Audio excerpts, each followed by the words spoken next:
जनसुरक्षा कायद्याविरोधामध्ये काँग्रेस आक्रमक पाहायला मिळते। अमरावती जिल्हाधिकारी कार्यालयावर काँग्रेसने आंदोलन केलं आहे।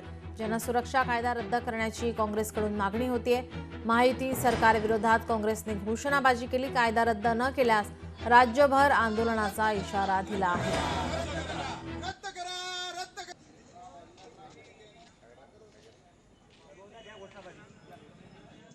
हा देश हा सेक्युलर देश आहे। सगळ्या विचारधारेला या ठिकाणी आपण इक्वल सम्मान देत असतो।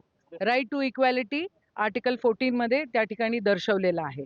राईट टू स्पीच त्या ठिकाणी कॉन्स्टिट्यूशन मध्ये दर्शवलेला आहे।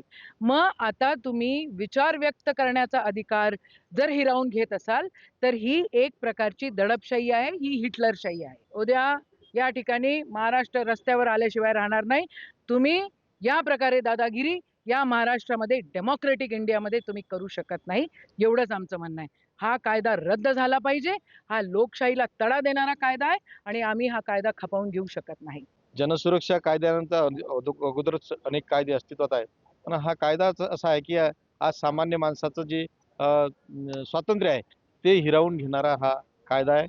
आज जी काही लोकशाहीची खऱ्या अर्थानं दडपशाही चालू आहे वरपासून तर खालपर्यंत, ही सातत्यानं भाजप सरकारमध्ये होत आहे आणि त्याचंच एक उदाहरण म्हणजे हा जनसुरक्षा कायदा हा आहे। म्हणून तो कायदा रद्द झाला पाहिजे। कायदा रद्द झाला पाहिजे यासाठी आम्ही काँग्रेसच्या वतीने आंदोलन आहे। लोकशाही मराठी ऐका, पहा, जागरूक रहा।